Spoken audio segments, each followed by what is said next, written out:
રાજુભાઈ સોલંકી જોડાઈ ગયા છે. સંજયના પિતા રાજુભાઈ, ગણેશ ગોંડલની અરેસ્ટ થઈ ચૂકી છે. શું કહેશો તમે? તમારી પહેલી પ્રતિક્રિયા શું છે? અમારી પહેલી પ્રતિક્રિયા એ છે કે આની ઓછામાં ઓછી 15 દિવસની પોલીસ રિમાન્ડ માંગે, અમને સ્પેશિયલ કેસ તરીકે અમારો કેસ દાખલ કરે, સરકાર શ્રી અમને સ્પેશિયલ વકીલ આપે. અચ્છા, પણ તમને આશા હતી કે આટલા જલ્દી, કારણ કે તમે લોકોએ તો આવતીકાલે નક્કી કર્યું હતું કે તમે બધા જ આંદોલન કરશો, તમે બધા જ, કારણ કે આટલા દિવસથી એને અરેસ્ટ જ નહોતા કરવામાં આવતા ગણેશ ગોંડલને. અમે જયારે આવેદન દેવા અમારા સમાજના લોકો ગયા ત્યારે મેં અલ્ટિમેટમ આપ્યું હતું સરકારશ્રીને કે આને ગુરુવાર સુધીમાં આની ધરપકડ કરવામાં નહીં આવે તો હું મારી 4 દીકરી 4 દીકરા, મારા દીકરાની વહુ અને મારી 2 પત્નીને હું સામૂહિક આત્મહત્યા કરવાના. ગુરુવારે અમારો કોલ હતો આ સામૂહિક આત્મહત્યા કરવાનો. અચ્છા, પણ સવાલ અહીંયા એ ઉભો થાય છે કે પોલીસ કેમ એને અરેસ્ટ કરવા નહોતી માંગતી? તમે પોલીસમાં કેટલી વાર ગયા? કેમ કે રાજકીય માણસનો દીકરો છે એટલે. અચ્છા, અને તમારું શું કહેવું છે? કારણ કે પોલીસને પણ ક્યાંક ને ક્યાંક પોલીસ એની ઓળખાણ, કારણ કે એની માતા ધારાસભ્ય છે ભારતીય જનતા પાર્ટીની, પિતા જયરાજસિંહ જાડેજા છે. સૌથી મહત્વની વાત તો એ આવી રહી છે કે પોલીસે હવે કંઈક દબાણમાં આવીને એની ધરપકડ કરી હોય એવું લાગી રહ્યું છે તમને? હા, અમારા સમાજનો, હું એક તો મારા દલિત સમાજનો આભારી છું કે આખા ગુજરાત અને દેશમાં અમને જે સપોર્ટ કર્યો છે મારા સમાજે, અને અમારા સમાજના પ્રેશરમાં આવી અને ક્યાંક ને ક્યાંક સરકાર પણ એ પ્રેશરમાં આવી અને એમની ધરપકડ કરવામાં આવી છે. રાજુભાઈ, સંજયનું શું કહેવું છે? સંજય પોતે પણ ઘણા, આજે મારી વાત થઈ હતી સંજય સાથે, સંજય પોતે ખૂબ ડરેલા હતા અને ક્યાંક એમને ડર પણ લાગી રહ્યો હતો કે ઘરની બહાર નીકળું તો પણ ડર લાગે છે. અમે આખો દિવસ, મારા બીજા 2 નાના દીકરા છે, મારા મોટા છોકરાની સંજયની હાઈરેજ થઈ છે. સંજયને વાર આત્મહત્યા કરવાનો વિચાર આવે છે. કેમ? એનું કારણ શું? કારણ કે ક્યાંક હજી પણ ડર છે કે ફરીથી આ લોકોનું પરિવાર આવીને મારામારી કરી શકે કે એવું કઈ? હા, 100% હજી અમને અને અમારા પરિવારને બીક છે કે જયરાજસિંહ પુખ્તો માણસ હોય અને જયરાજસિંહ ગમે ત્યારે અમારા ઘર ઉપર હુમલો કરે. એ 100% શક્યતા સાચી છે. અચ્છા, તમે તો નીડર થઈને FIR રજીસ્ટર કરાવડાવી છે. હવે શું તમે લોકો આને લીગલી કઈ રીતે ફાઇટ આપશો? અમે એને સામું, એને જયારે એની બેલ મૂકે ત્યારે અમે વકીલ પણ એને સામું રાખશું. અને અમે હજી અમારું 12 તારીખે ગોંડલમાં જે આંદોલન છે ત્યાં સરકારશ્રી પાસે માંગણી કરશું કે અમને સ્પેશિયલ કોર્ટ આપે. જેમ ઉના કાંડ થયું એવું જ આ ગોંડલ કાંડ છે, તો સરકારશ્રી પાસે અમારી માંગણી એવી છે કે 6 મહિનાની અંદર આને સજા આપે. અને તમારા પરિવારને હજી પણ ઘરની બહાર નીકળતા ડર લાગી રહ્યો છે? હા, અમારા ઘરના પરિવારને બહાર નીકળવાનું ડર લાગે છે ને અમારે ઘરે પોલીસ બંદોબસ્ત રાખેલો છે.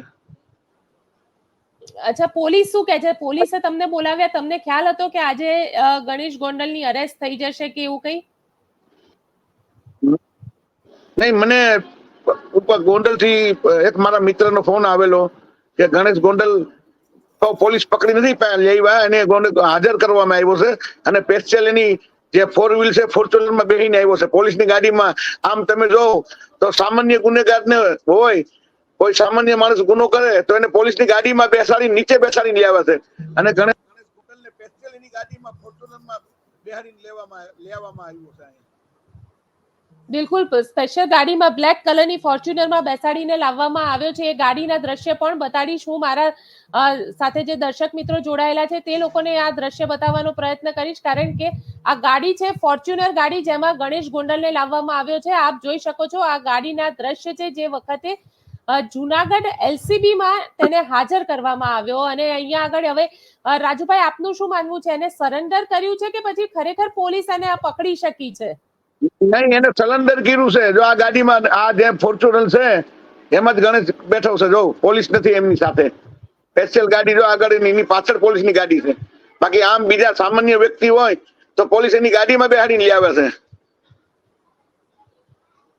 તમને શું લાગે છે પોલીસનો આજે, પોલીસની અંદર પણ આ રીતનો ઋતબો જે રીતની ગણેશ ગોંડલનો છે, ક્યાંય ન્યાય માટેની તમારી આશા જે છે એ અહીંયા આગળ પૂરતી છે કે તમને આશા છે કે ન્યાય થશે જ? ન્યાય, મને આ દેશના ન્યાય તંત્ર ઉપર મને પૂરો વિશ્વાસ છે અને મને વિશ્વાસ છે કે અમને ન્યાય મળશે. બિલકુલ વિશ્વાસ છે એમને કે ન્યાય મળશે. સાથે સાથે રાજેશભાઈ તમને પણ પૂછવા માંગીશ કે પહેલો એવો મામલો હશે કે જેની અંદર ગણેશ ગોંડલને અરેસ્ટ કરવામાં આવ્યો. તમે મને કહી રહ્યા હતા કે ગણેશ ગોંડલ વિરુદ્ધ એફઆઈઆર કરવાની હિંમત પણ પોલીસની નથી. આ તો જુનાગઢ પોલીસે સારી એફઆઈઆર કરી. તમને શું લાગી રહ્યું છે કે હવે ખાસ અમારા જુનાગઢના એસપી સાહેબ છે, મહેતા સાહેબ, એને હું સેલ્યુટ મારું છું કે અમારા મહેતા સાહેબે અમારી ફરિયાદ લીધી. બિલકુલ ફરિયાદ લીધી. રાજેશભાઈ તમારું શું કહેવું છે? ગોંડલની રાજનીતિ અને ગોંડલમાં આ રીતની પરિસ્થિતિને તમે હંમેશા જોતા આવ્યા છો. તમારું શું કહેવું છે રાજેશભાઈ શક્યા? આમાં એવું છે બેન કે જે ભાઈ પીડિતના પપ્પાએ કીધું કે ભાઈ પોતાની પર્સનલ ગાડીમાં વૈભવી રીતે આરોપીને લાવવામાં આવે છે. આરોપી સાથે કોઈ પોલીસ કર્મચારી પણ ગાડીની અંદર નજરે ચડી આવતા નથી. એટલા માટે હજી આ કામે પોલીસ એફઆઈઆર દાખલ કરવામાં પોતાએ જે ભૂમિકા ભજવી છે એ એક સારી ભૂમિકા છે. પરંતુ આવી જ રીતે હવે આ પોલીસ દ્વારા આ આરોપના કામના ચાર્જશીટ બનાવવામાં આવે તો ચોક્કસપણે નામદાર અદાલતને આમાં ન્યાય આપવામાં યોગ્ય દિશા મળી આવે નહીં. રાજેશભાઈ જે પીડિતના પપ્પા છે એમની માંગ સાચી છે અને સચોટ છે. ન્યાય તંત્રને પોતાનો નિર્ણય લેવા માટે યોગ્ય તપાસ થવી જોઈએ. સ્ટેટ લેવલના તપાસ અધિકારીઓ અને કોર્ટ માટે સ્પેશિયલ પીપી અને સ્પેશિયલ કોર્ટની નિમણૂક થાય તો જ આવા ગંભીર ગુનાના આરોપીઓને યોગ્ય સજા મળી શકે અને કાયદો અને વ્યવસ્થા બાબતે લોકો જે છે એ વિશ્વાસ રાખતા થાય. અને આવી જે ઘટનાઓ છે એ આપણા સભ્ય સમાજમાં ન બને આગામી સમયમાં એવો દાખલો બેસે જો આ રીતે સ્પેશિયલ કેસમાં લેવામાં આવે તો. બિલકુલ મારા સહયોગી મયુર અત્યારે ત્યાં છે. મયુર, ત્યાં શું માહોલ છે અત્યારે? પોલીસ સ્ટેશન એલસીબી ની બહાર શું છે અત્યારે પરિસ્થિતિ? ચોક્કસથી ગોપીબેન, હું તમને ફરી એકવાર દેખાડીશ કે જે આ એલસીબીનો જે મુખ્ય ગેટ છે તે પ્રવેશ લેવામાં આવે છે. અહીંયા ગાડી કહી શકાય એલસીબી ખાતે જે રીતે આખી જે અહીંયા સિક્યુરિટી ગોઠવી દેવામાં આવી છે કે જાણે કોઈ મોટો વ્યક્તિ અહીંયા ગાડી આવ્યો હોય કે જાણે કોઈ મોટો પીએમ કે સીએમ અહીંયા આવવાનો હોય અને તેના માટે કહીએ કે જાણે કોઈ આતંકવાદીને અહીંયા લાવવામાં આવે હોય તે રીતે અહીંયા ગાડી એલસીબીની બહાર જે મુખ્ય ગેટ છે તે બંધ કરી દેવામાં આવી છે. મીડિયાની પ્રવેશબંધી છે તે પણ બંધ કરી દેવામાં આવી છે. અને મહત્વની અહીંયા ગોપીબેન વાત એ છે કે જે રીતે ગણેશ ગોંડલ કે જે અહીંયા એલસીબી ખાતે લાવવામાં આવ્યા, કાળા કલરની જે ગાડી જોવા મળી રહી છે એવું બી એક વાત સામે આવી રહી છે કે તે ગાડી ગણેશ ગોંડલની પોતાની હોય તે પણ વાત છે તે સામે આવી રહી છે કે ગણેશ ગોંડલ તેની પોતાની ગાડીમાં જ પોલીસ તેને પકડીને લાવી છે. આવા અનેક સવાલ છે કે જે આ તપાસમાં હાલ ઊભા થઈ રહ્યા છે. કારણ કે જે દ્રશ્યોમાં જે ગાડી જોવા મળી રહી છે તે ગણેશ ગોંડલની પોતાની ગાડી હોય તેવું અત્યારે સૂત્રો દ્વારા માહિતી મળી રહી છે, તેવું અનુમાન છે તે લગાવવામાં આવી રહ્યું છે. સાથે સાથે જે આમાં એક બીજું નામ હતું ભીખુભા જાડેજા કે જે ગણેશ ગોંડલના કઝિન ભાઈ છે તે થાય છે, તેને પણ પકડી લેવામાં આવ્યા છે. કુલ 11 લોકોના જે અત્યાર સુધીની તપાસમાં જે નામ છે તે સામે આવ્યા હતા કે 11 લોકો આની અંદર સામેલ હતા, જેમાં 3 લોકોને પહેલા પકડવામાં આવ્યા હતા અને અત્યારે કુલ 8 લોકોને પકડીને લાવ્યા હોય તેવી એક માહિતી છે જે અત્યારે મળી રહી છે સૂત્રો દ્વારા. અને તેના પ્રમાણે જે અત્યારે હાલ ડીવાયએસપી છે તે ડીવાયએસપી દ્વારા પૂછતાછ છે તે કરવામાં આવી રહી છે. અચ્છા, પોલીસ દ્વારા મયુર પોલીસ દ્વારા કોઈ મીડિયાને એડ્રેસ કરવામાં આવશે અત્યારે? એ બાબતે ચોક્કસપણે હજી સુધી કોઈ સ્પષ્ટતા કરવામાં નથી આવી, નથી કોઈ અધિકારી દ્વારા આ બાબતે કોઈ માહિતી આપવામાં આવી કે નથી કોઈ અધિકારી દ્વારા ફોન ઉપાડવામાં આવતો કે આ ગણેશ ગોંડલને પકડવામાં આવ્યો છે તો તેની બાબતે ક્યારે માહિતી આપવામાં આવશે, ક્યારે પ્રેસ કરવામાં આવશે. પણ એક અનુમાન છે એવું લગાવવામાં આવી રહ્યું છે કે કદાચ થોડી વારમાં જે પ્રેસ છે તે કરવામાં આવે તેવું એક અનુમાન છે તે લગાવવામાં આવી રહ્યું છે. પરંતુ જે અધિકારીઓ છે કે જે આની અંદર તપાસ કરી રહ્યા છે તે અધિકારીઓ દ્વારા હાલ કોઈ પણ પ્રકારની કોઈ માહિતી આપવામાં નથી આવી રહી. અને બિલકુલ મયુર, તમારી સાથે પણ જોડાઈશું, સંપર્ક કરીશું, તમારો પણ સંપર્ક કરતા રહીશું. શું કહેશો રાજુભાઈ, અત્યારે હજી સુધી પોલીસે, કારણ કે બ્લેક કલરની ગાડીમાં પહોંચ્યા છે અને ગણેશ ગોંડલની ગાડી હોય એવું કહેવાય રહ્યું છે રાજુભાઈ? હા, ઈ જ ગાડીમાં મારા છોકરાને લઈ ગયા હતા. આ જે ગાડીમાં તે ગણેશ ગોંડલ આવ્યો ને એ જ ગાડીમાં મારા છોકરાનું અપહરણ કરી ગયા હતા. અચ્છા, અને સવાલ આ જ ગાડી આ જ એ ગાડી ગાડી હતી. હા જી જી, આપ પણ આપની એને વાત પૂરી કરો. એને એને સગવડ જે આપવામાં આવે છે, જે આરોપીને સગવડ આપવી જોઈએ, જે વીઆઈપી સગવડ આપવામાં આવે છે, આવી સગવડ આપવી ન જોઈએ એને. બિલકુલ આવી સગવડ ના આપવી જોઈએ. રાજેશભાઈ, તમારું શું કહેવું છે? કારણ કે જે રીતે ત્યાં આગળ લઈને આવ્યા છે, એટલે અત્યારે તો હવે કદાચ પોલીસ એડ્રેસ કરશે મીડિયાને, ત્યારે ખબર પડશે કે સરેન્ડર કર્યું છે કે ધરપકડ કરી છે. પરંતુ અત્યારે એવું લાગી રહ્યું છે કે તેને સરેન્ડર કર્યું છે. આપ તો કાનૂનના જાણકાર છો, આપ લોકોને એડવાઇસ કરો છો. આપને પૂછીશ કે જે રીતે હવે એને સરેન્ડર કર્યું, તો એના માટે તો ગણેશ ગુંડલ માટે તો એક બેનિફિટ થઈ જશે ને? બેનિફિટમાં ખરેખર જે અત્યારે જે આરોપી એકની નામની એફઆઈઆર થયેલી છે, બાકીના આરોપીઓ જે છે એ અજાણ્યા શખ્સો ફરિયાદી દ્વારા કહેવામાં આવેલા છે. પોલીસે સર્વપ્રથમ પીડિતને ઓળખ પરેડ મેજિસ્ટ્રેટ સાહેબ સમક્ષ લઈ જઈને કરાવવી જોઈએ, અને જે વાહનો ગુનાના કામે વપરાણા છે એ વાહનો પણ એને સાથે સાથે કબજે લેવા જોઈએ, અને જે વાહન દ્વારા તેને જાનથી મારી નાખવાની, હત્યા કરવાની જે પ્રયાસ થયો છે, તે વાહન પણ પોલીસે કબજે સાથે સાથે લેવું જોઈએ.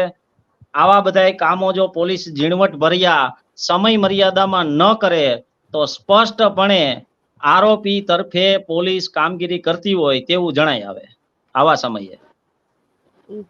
બિલકુલ, આરોપી તરફી કામગીરી કરતી હોય તેવું જણાય. હવે રાજુભાઈ, આપનું શું કહેવું છે? હવે આવતીકાલે તમે લોકો આંદોલન કરવાના હતા, એ આંદોલન તમારું ચાલુ રહેશે કે પછી આજે ના ગણેશ ના, ગોંડલની અરેસ્ટ થઈ? નહીં, અમારું આંદોલન ચાલુ રહે. અમારી માંગણી છે, મેં તમને કીધું, સ્પેશિયલ કોર્ટની રચના કરવામાં આવે અને તાત્કાલિક આને સજા કરવામાં આવે. અમારું આંદોલન બંધ નહીં થાય. અમે 12 તારીખે ગોંડલે જવાના છીએ અને એના પછી આંદોલન અમારે ચાલુ જ રહેશે, જેથી કરીને બીજા કોઈ દીકરાઓ પર આવું થાય નહીં. અચ્છા, તમે કહી રહ્યા છો આંદોલન ચાલુ રહેશે, તો આવતીકાલે ફરી તમે કાળવા ચોક જે આંદોલન ત્યાં આગળ બેસવાના હતા, એ તમારે ત્યાં તમે બેસવાના છો? હા, અમે બેસવાના છીએ કાલે. અચ્છા, અને તમારા લોકોની અમારો જે આત્મ વિલોપનનો કાર્યક્રમ હતો એ મુલતવી રહે. એની જગ્યાએ અમારી જે અમુક માંગણીઓ છે એ માંગણીઓ લઈને અમે બેસવાના છીએ. અચ્છા, તમે ત્યાં બેસશો. તમારી કઈ કઈ માંગ છે? મેં તમને વાત કરી કે એક તો અમારો કેસને સ્પેશિયલ કેસ તરીકે લેવામાં આવે, અને અમને એક સરકાર તરફથી વકીલ લેવામાં, જેમ કે ઉનાકાંડ વખતે આપ્યો તો સરકારશ્રીએ, એવી રીતના એવી અમારી 2-3 માંગણી છે. એક તો અને આ લોકો ઉપર ગુટકી કોર્ટ દાખલ કરે. અચ્છા, અને પણ તમને લાગે છે કારણ કે જયરાજસિંહનો જે રીતનો દબદબો છે એ રીતે તમને ન્યાય મળશે? હા, 100% મને જુનાગઢ પોલીસ ઉપર પૂરેપૂરો વિશ્વાસ છે. રાજેશભાઈ, તમને સવાલ પૂછીશ કે કારણ કે જે રીતે તમે તો લોના જાણકાર છો, સવાલ મારો એ છે કે આવા કેસની અંદર કેટલી સજા થતી હોય છે રાજેશભાઈ? આ ખરેખર આજીવન કારાવાસની સજાનો ગુનો આચરેલો છે, અને આમાં આજીવન સજા પડવા માટે સારા સ્પેશિયલ પીપીની નિમણૂક થાય અને ઇન્વેસ્ટિગેશન ઓફિસર નિષ્પક્ષ રીતે તપાસ કરી શકે એવા બાહોશ અધિકારીની નિમણૂક કરવામાં આવે તો જ આવા ગુનાઓ ગુજરાત રાજ્યની અંદર, ભારતભરની અંદર થતા અટકે. ખરેખર આ ગંભીર ગુનો છે. આ રીતની જે માનસિકતા છે કે કોઈ વ્યક્તિને આવી રીતે પ્રતાડિત કરવો, આ રીતે એને ભયની અંદર ધકેલી દેવો.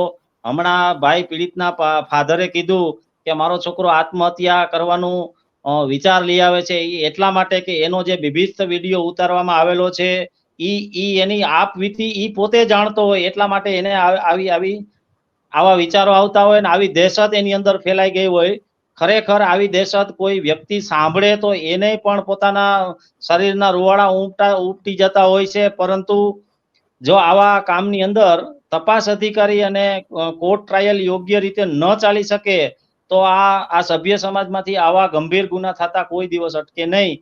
જેથી આની અંદર સંવેદનશીલ સરકારે પોતાની સંવેદનશીલતા દાખવી અને આ સ્પેશિયલ કેસને લેવો જોઈએ. જે એમ નહીં કે ઉનાની જેમ 10 વર્ષ પછી સજા ફટકારવી સમય મર્યાદામાં, અને હમણાં 7મા મહિનામાં નવો કાયદો પણ લાગુ પડે છે, તો એ કાયદા તહેત આ કાર્યવાહી આખું ટ્રાયલ ચાલે એવી વ્યવસ્થા ઊભી થવી જરૂરી છે. અચ્છા રાજેશભાઈ, તમે મને કીધું હતું કે ગોંડલની અંદર જયરાજસિંહનું જ રાજ ચાલે. તમને શું લાગે છે આ જે જયરાજસિંહનું રાજ આ વખતે સરકાર ક્યાંક હવે તોડી રહી છે? શું કીધું બેન? જયરાજસિંહની ગોંડલમાં જયરાજસિંહનું રાજ જ ચાલે આવું તમે મને કીધું હતું. આપણે લાસ્ટ ટાઈમ વાત થઈ હતી કે ત્યાં આગળ પોલીસ કોઈ કાર્યવાહી કરતી જ નથી. તમને લાગે છે કે પોલીસ હવે એ વસ્તુને તોડી રહી છે અને ગોંડલમાં પણ એક લો એન્ડ ઓર્ડર સિચ્યુએશન આવે એ પ્રકારનો પ્રયત્ન કરી રહી છે? જો ગોંડલની પોલીસ આ ગુનાના કામે પોલીસ પોતે પોતાની રીતે ડાયરેક્શન લઈ અને જો આ કેસની અંદર આરોપીની ઘર સુધી એક વખત ગઈ હોય તો એનો અહેવાલ જનતામાં જાહેર કરે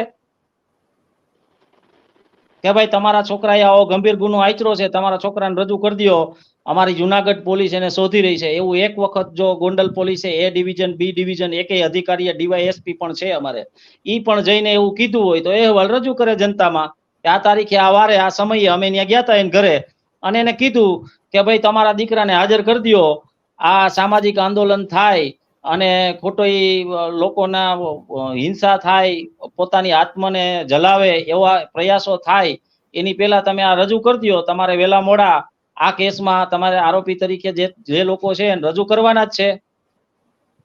એવું ક્યારેય પોલીસે કીધું નથી. એટલે આપણે સ્પષ્ટ સમજી શકીએ કે ગોંડલની પોલીસ આ દબાવ હેઠળ જ કામ કરે છે, નિષ્પક્ષ છે જ નહીં.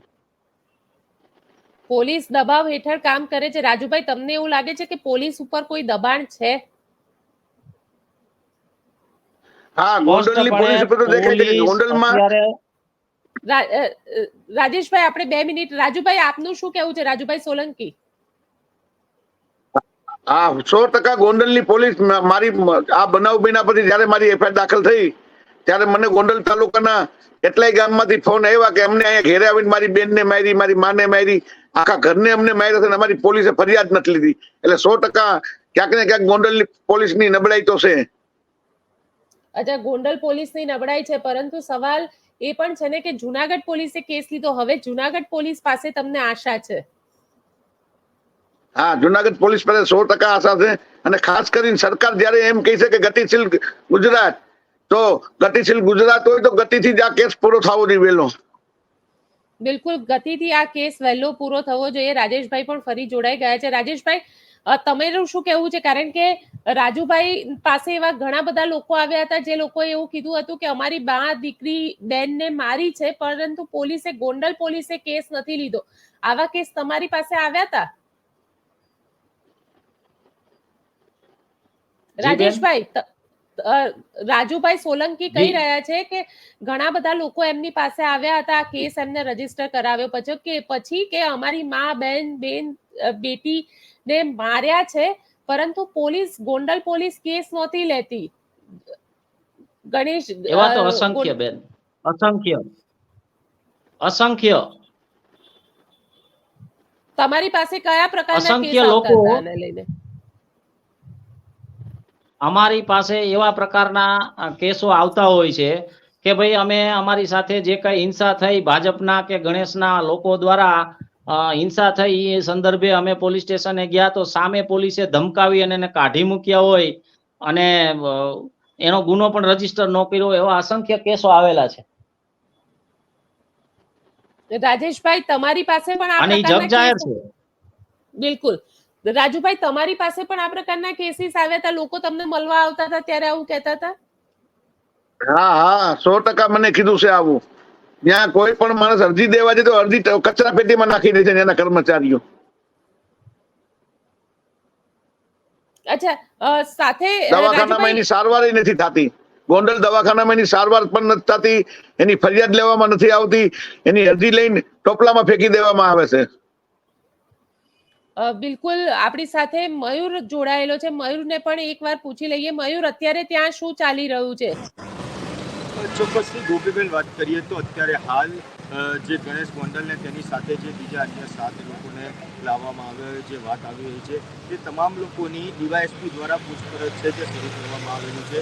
પૂછપરછનો જે દોર છે તેમાં સૌ પ્રથમ વસ્તુ એ જ છે કે આ 6 દિવસ હતા, તો આ 6 દિવસમાં આ તમામ લોકો ક્યાં છુપાયેલા હતા, આ લોકોને છુપાડવા માટે અને ભગાડવા માટે કોને કોને મદદ કરી હતી. તદુપરાંત આનું જે રીતે અપહરણ કરીને તેને લઈ જવામાં આવ્યા ત્યારે ફરિયાદી જે છે તેને એવું પણ કહ્યું હતું કે તેને વિડીયો કોલ કરીને ગણેશ ગોંડલને દેખાડવામાં આવ્યો હતો કે આ જે સંજુ છે તે આ જ વ્યક્તિ છે, તેને દેખાડી અને ત્યારબાદ તેને લઈ જવામાં આવ્યા હતા. ત્યારે ત્યાં જે હવેલી ખાતે લઈ જવામાં આવ્યો હતો તે હવેલી કઈ હતી અને ત્યાં જે લોકો તેને મારવામાં હતા તે અન્ય બીજા કોઈ કોણ લોકો હતા. આ તમામ બાબત દ્વારા અત્યારે ડીવાયએસપી જે હિતેશ ગાંધલિયા છે તેમના દ્વારા પૂછપરછ છે તે કરવામાં આવી રહી છે અને પૂછપરછના અંતે એવું માનવામાં આવી રહ્યું છે કે કદાચ આવતીકાલે જે આ તમામ બાબતે મીડિયાને વિસ્તૃત માહિતી આપે તેવું લાગી રહ્યું છે. અત્યારે હાલ તો કોઈ પણ અધિકારી આ બાબતે કંઈ પણ વસ્તુ બોલવા તૈયાર નથી. બિલકુલ, અત્યારે કશું બોલવા તૈયાર નથી. અને મયુર, સવાલ એ પણ છે કે ટોટલ કેટલા લોકોને લાવવામાં આવ્યા છે અહીંયા આગળ જે હાજર છે એ કેટલા લોકો છે? અને 3 લોકોને પહેલા જ અરેસ્ટ કરી લેવામાં આવ્યા હતા. જી ચોક્કસથી ગોપીબેન વાત કરીએ તો અત્યારે ગણેશ ગોંડલ સાથે કુલ 7 થી 8 લોકોને લાવવામાં આવ્યા હોય તેવું અનુમાન છે અત્યારે લગાવવામાં આવી રહ્યું છે.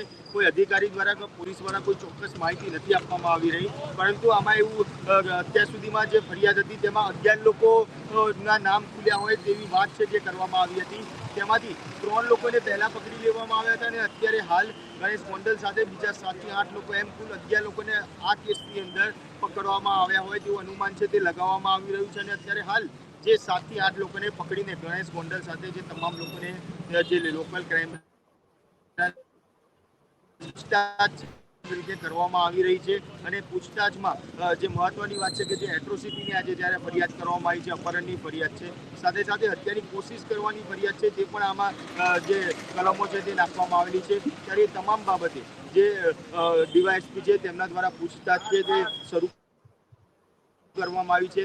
પૂછતાછમાં કંઈક નવા ખુલાસા આજે એલસીબીમાં હાજર થયો છે ત્યારે ત્યારબાદ સવાલ અહીંયા એ જ ઊભો થાય છે કે ખરેખર પોલીસ દ્વારા જે આ ફરિયાદી છે તેને યોગ્ય ન્યાય અપાઈ શકાશે? જી રાજુભાઈ, આપને લાગે છે કે યોગ્ય ન્યાય માટે, કારણ કે 7 થી 8 લોકોને લાવ્યા છે અત્યારે એલસીબી ઓફિસે, એટલે લગભગ બધા જ લોકોની અરેસ્ટ કરી લેવામાં આવશે એવું અત્યારે કહેવાય રહ્યું છે. નહીં, તમે કે 3 4 વ્હીલમાં એક 4 વ્હીલમાં 5 જણા બે ને તો 15 જણા થાય. 3 4 વ્હીલ લઈને મારા છોકરાનું અપહરણ કરવા માટે 3 4 વ્હીલ લઈને આવ્યા હતા, તો તમે એક 4 વ્હીલમાં 5 જણાની ગણતરી કરો તો 15 જણા થાય. બિલકુલ. અને કારણ કે જે લોકો ત્યાં અને જયારે મૂકવા આવ્યા ત્યારે એ 4 વ્હીલ પાછું અલગ હતું, ત્યારે અલગ લોકો હતા. અચ્છા, સંજય એ બધાને ઓળખી શકે છે ખરો જે લોકો એને અરેસ્ટ? 15 જણા હતા ટોટલ, 15 કે 16 જણા. એક 4 વ્હીલમાં તમે 5 ગણો ને તો 15 જણા થાય. પાછા મૂકવા જે 4 વ્હીલમાં મૂકવા આવ્યા એ 4 વ્હીલ પાછું અલગ હતું. ટોટલ 4 4 વ્હીલ જમા કરવા પડે પોલીસે. બિલકુલ, ટોટલ 4 4 વ્હીલ જમા કરવા પડે. અને સાથે શું કહેવું છે રાજુભાઈ, કારણ કે જે લોકો છે એ લોકોને સંજય ઓળખે છે, બરાબર ઓળખી શકશે? હા, એને જોઈ ઓળખે છે સંજય. અને હું પણ ઓળખું છું કે જયારે માથાકૂટ થઈ હતી 3 4 વ્હીલ લઈને આ લોકો જતા હતા અને મેં એને સમજાવીને જવા દીધા. ઈ મને પણ જો ઓળખ કરાવવામાં આવે તો હું પણ ઓળખી બતાવીશ. બિલકુલ. અને 100% તમે એને ઓળખી બતાવશો. અને સાથે સાથે એ પણ એક સવાલ પૂછી રહી છું કે સંજય જે વખતે, કારણ કે અત્યારે સંજયની માનસિક સિચ્યુએશન શું છે? કારણ કે એને ક્યાંક હજી પણ ડર ને એ છે. હા, પૂરેપૂરો ડર લાગે છે ને. એને અત્યારે એક જ વિચાર છે, મારા છોકરાને મરવા સિવાય બીજું કઈ વિચાર આવતો જ નથી. એને આત્મહત્યા કરવાનું જ વિચારે. અમે આખો દિવસ એની પાછળ હોઈએ છીએ અને સમજાવી છે કે બેટા આવું તો થાય, આપણે મરવાનું શું કામ? તારા નાના બચ્ચા, તારો જે નાનો દીકરો છે એનું કોણ? તારી પત્નીનું કોણ? બિલકુલ. અને હવે તમને છેલ્લો સવાલ પૂછી લઉં કે શું આશા છે, પોલીસ તમને ન્યાય અપાવશે? હા, 100% જુનાગઢ પોલીસ ઉપર મને અમારા જે એસપી સાહેબ છે, મહેતા સાહેબ, એની ઉપર 100% મને વિશ્વાસ છે અમારા એસપી સાહેબ ઉપર. બિલકુલ રાજુભાઈ, આપ અમારી સાથે જોડાયા તેના માટે આપનો ખૂબ ખૂબ આભાર. રાજેશભાઈ, તમારું શું કહેવું છે? હવે આ કેસમાં કેટલો ન્યાય મળવાના ચાન્સીસ કેટલા છે?